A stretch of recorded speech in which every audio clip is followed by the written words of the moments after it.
Welcome to Comics Bazaar, the channel of comics commentary and arcana. This video features the Uncanny X-Men number 286, cover dated March 1992. So a dynamic cover here by Jim Lee alone inking himself too, featuring Archangel there right in the center of the page, Colossus and Jean Grey. And this is the third and final part of a three-part story concerning the X-Men Gold Team being sucked into a crater pit which spews them out in another dimensional world. And in the course of all of that, Colossus is reunited with, for him, his long-lost, thought to be dead older brother Mikhail. So here on the splash page, we have his reaction to the sudden reveal that his brother isn't in fact dead. He's alive and well on this alien planet in another dimension. So the creative team here, Jim Lee and Whilce Portacio, covering story and art. Now, to explain that, this is, and we have Art Thibert credited with finishes, but that's not half accurate at all. So this issue is another jam issue.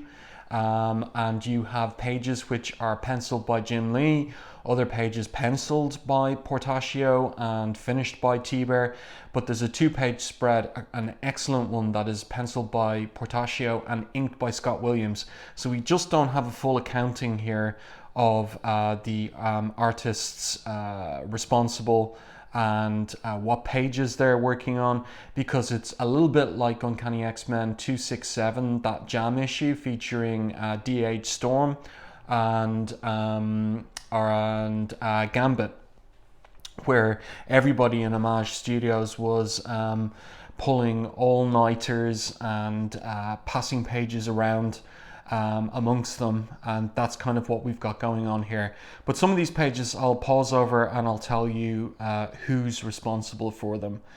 So we've got, as I said, Jim Lee and Whilce Portacio credited with story and art. Art Thibert finishes. Scott Lobdell has come aboard as scripter. So John Byrne quit after the previous issue, and his account of what made him quit was how late he was getting the pages to script, and he just got frustrated with it, and so he gave up scripting Adjectiveless X-Men and Uncanny X-Men at the same time, and Lobdell jumped aboard and is turning around the scripts in a tight amount of time. And we see an indication at certain points in the issue that he hasn't fully got a handle on what's going on story-wise, so he's making his best guess. So let's turn over the page and get into the story. So these pages certainly drawn by Portacio and finished by Art Thibert. So we've got, this is Mikhail here taking off his hood and revealing his face to Colossus. So they've got this reunion here, Colossus lifting up his older brother. And then we have the rebels in the background wondering, are they blessed twice by two saviors? Because these rebels think that they thought that Colossus was their savior because there's a family resemblance between Colossus and his older brother. But the primate thinks that they don't have the luxury of time for the reunion between the brothers, and they've got to do something about closing the portal. Otherwise, Earth is going to be pulled into this interdimensional realm and everybody's going to die, basically. So Mikhail has the power, the mutant power to close the portal, but he is saying it's not a question of his abilities, rather he refuses, and he's sorry about that. So this appalls Peter, and he's wondering what could be the reason for this. These people depend on you, believe in you, and Mikhail doesn't believe in himself. So we're going to find out the reason for that, what's the backstory here, and also how it was that he didn't die in the first place. So we've got two pages here by Portacio, finished by Thibert, and Mikhail explains how he, as a cosmonaut, went on a secret mission to explore the pit and ended up in the other dimensional planet His crew and himself were unconscious upon crash landing. He was rescued from the ship by the worldly avatar of the Triumvirate, and the avatar's daughter fell in love with Mikhail and vice versa, and they were married. And then Mikhail went back to investigate the site of his crash landing and discovered that his crew had woken up before him and were killed. And the avatar admits it and is unrepentant. So this appalls Mikhail, who decides to leave and join the rebels, and he leads the rebels against his father-in-law, and he uses his power, which he says here proved capable of sealing the portal, but it wasn't without a cost. The power released by the closing of the portal knew nothing of politics or bloodlines, so his father-in-law was killed, and his wife, and his countrymen. So this is the reason he swore never to use his power again, and he's there blaming himself. So this page 2 by Whilce Portacio, and we see that kind of classic top-down view of characters standing on nothing. That is a classic trope of Whilce Portacio. And let's continue. Now this page here is not inked by Art Thibert, and it is my guess that this is breakdowns by Portacio and inked by someone else, but unclear as to who it is. But the next page, we are back to Portacio again, but it looks to me like Jim Lee has had a hand in this page. Some of these faces, like this particular reporter's face here, is very Jim Lee-esque. Some of the anatomy here is more Jim Lee than it is Portacio. These faces on the telemonitors, Nicholas Fury, Hank Pym and Reed Richards, very reminiscent of Lee rather than Portacio. So the way they worked could be that Lee broke down a page and Portacio did the pencils and was finished by Thibert. So there's some mix like that going on this particular page. But what's happening here is that the professor and Forge are monitoring the black hole and getting some input from Nick Fury and Reed Richards and Hank Pym, and the outlook is bad so far. Also, we have this little bit of dialogue here by Scott Lobdell where he refers to Forge as old friend, but in actual fact, Professor X and Forge, their first meeting was Uncanny X-Men 277, so they only know each other a matter of weeks or months. So this is Lobdell not quite understanding and not quite knowing the background regarding Forge from Claremont's run. But a nicely illustrated page, however the jam worked out. Then this particular page, we are looking at Portacio again, this looks like a page that was inked pretty quickly as well. There's no real background here. We've got Joe Rosas, the colorist, doing his best on kind of filling in background with color. That's a trope of his. And what's happening here is Colossus is just frustrated with his older brother because his older brother is refusing to seal the portal, and Earth, the fate of Earth is in the balance. So he transforms into his metallic form, which shocks his older brother, who of course doesn't know that Colossus is a mutant. And here we have this anchor image with Colossus smashing up some rocks here. Again, nothing much in the way of backgrounds across these two pages. And this to me looks more like a Jim Lee face. And so I'm thinking here that perhaps this is Jim Lee breakdowns on this page, and perhaps even on this page, though maybe this is a bit more like Portacio, but this isn't a usual Portacio storm face. So maybe it's breakdowns again, but Portacio doing a fair bit of penciling over Lee's breakdowns, and then Thibert coming in on the inks. So Aurora steps in to explain to Mikhail why his brother would be so frustrated with him, that his brother has been trying to see the world through the eyes of the most courageous man he'd ever known, a man not content to simply dream of a life among the stars, but visit them as well, that referring to Mikhail's profession as a cosmonaut. And so she's explaining to him why he's so disappointed and emotional about Mikhail's refusal to help.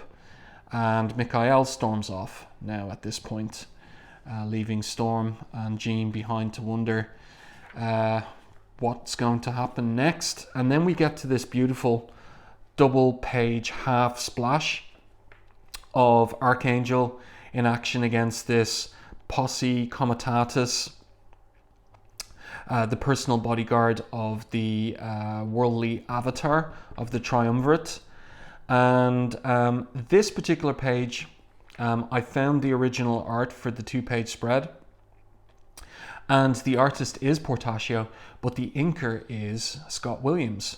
So really this issue, a true jam issue, and Portacio definitely took his time over this particular spread here. So pretty dynamic. And what's happening again, as in the previous issue, is that Warren's wings are acting on their own. So as he is fighting off the personal bodyguard of the worldly avatar of the Triumvirate, he's treating it as a training exercise, but his wings take lethal action against them and kill them all, and that disturbs him. But he's under something of a kind of mind control by her, which she exercises over him by physical contact. This particular page, I think, is breakdowns by Jim Lee. It looks more like his storytelling style, and but we've got some Portacio rendering going on, and again, very likely, I think it's definitely Art Thibert inks, but this is more of a excuse me, Jim Lee style face. Also note Warren with his 90s mullet there, showing up as his hair is growing out. Now this particular page is penciled by Jim Lee, but finished by Portacio. You can see these Portacio stylings here at the side, the kind of the jowl or the jawline of Storm. That's classic Portacio. But the face here for Colossus, and also the spotting of blacks here, very Jim Lee. The same with Warren's face here, Jim Lee. The anatomy on Archangel here, the upshot of the worldly avatar of the Triumvirate, very Jim Lee. And I've seen the original art for this, and it's Jim Lee pencils, Portacio finishes, and it is Scott Williams on the inks on this particular page. So interesting again how the jam is working out for this particular issue. And again, we've got that classic Joe Rosas coloring in the background, suggesting clouds and gradation of color, sunset here in the background. So let's continue. What's happening here is the two factions on this alien world, the Triumvirate faction and the rebels, are going to war with Archangel as the general of the Triumvirate's army. Now this is an interesting page, okay? So this is Jim Lee breakdowns, I'm pretty sure, but my guess for the inker on this page is, have a guess who? Bill Sienkiewicz. Okay, so if you look at the line work here on the blast effect from this blaster, if you look at the line work on the hair here, if you look at the rendering of the tree rings on this tree trunk here that Colossus is carrying, and other features of the art like the dust here kicked up by Colossus running, these marks are very reminiscent of Bill Sienkiewicz. And why I think it could be him is because he actually does a few pages in the very next issue, Uncanny X-Men 287, which was guest penciled by John Romita Jr., primarily inked by Scott Williams, but there was a team of helper inkers, and Sienkiewicz was one of them. So he must have been around the around either Marvel offices or somehow on call for Bob Harras to ink a page to help Portacio and Lee out with their deadline. This page here, I'm not sure. I don't think this is Sienkiewicz. Don't know who this is. It's a very speedily inked page in any case. And I'm thinking from Jim Lee breakdowns. And whoever was inking this basically didn't have time to finish the art. Just put the ink lines down. Just put the ink lines on the breakdowns and move on. So this is really a part of the comic where they must have been right up against the deadline. So we have the two factions fighting here. Again, you can see how crude the art is here, and that's because these are breakdowns that are being inked in haste. No time to finish the art here. Colossus sacrifices himself or jumps in the way of a blast to save Iceman here, and that spurs Mikhail into action, but he's attacked by the avatar of the Triumvirate, and then what happens is he gets his second wind back, and he decides he's going to close the portal after all. So what happens is he stands atop the crater where the portal is, uses his powers here, and manages to shut the portal, as it turns out.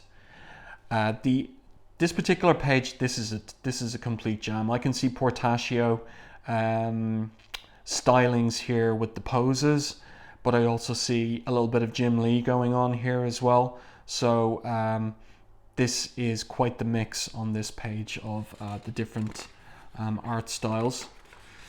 And then we get, this is quite a nice page by Portacio, and what happens is they emerge on the other side of the portal on Earth. So Mikhail has been successful, but it looks like he's dead. So Colossus gives his big brother mouth to mouth and tells him that he hasn't even met their sister. And I like the way that the storytelling is done here with the mouth to mouth and the heart massage here. It really is effective and dynamic. And then we turn over the page, and of course Mikhail comes back to life, and he's wondering about the fact that they've got a sister, because Ileana was born after he left on that secret mission to explore the crater. This particular page is by Portacio. So I've seen the original art for this one. So this is Portacio doing the last page of the book. And so everything ends well. They're back on Earth, portal's closed, and the Blackbird lands to collect them with Mikhail in tow. And our ending caption promises the return of Bishop in the next issue. And that next issue, as I said, guest penciled by John Romita Jr. So I do hope that you enjoyed this commentary and review of Uncanny X-Men 286. If you did, please like the video. And if you haven't done so already, subscribe to the channel and stay tuned for more content like this.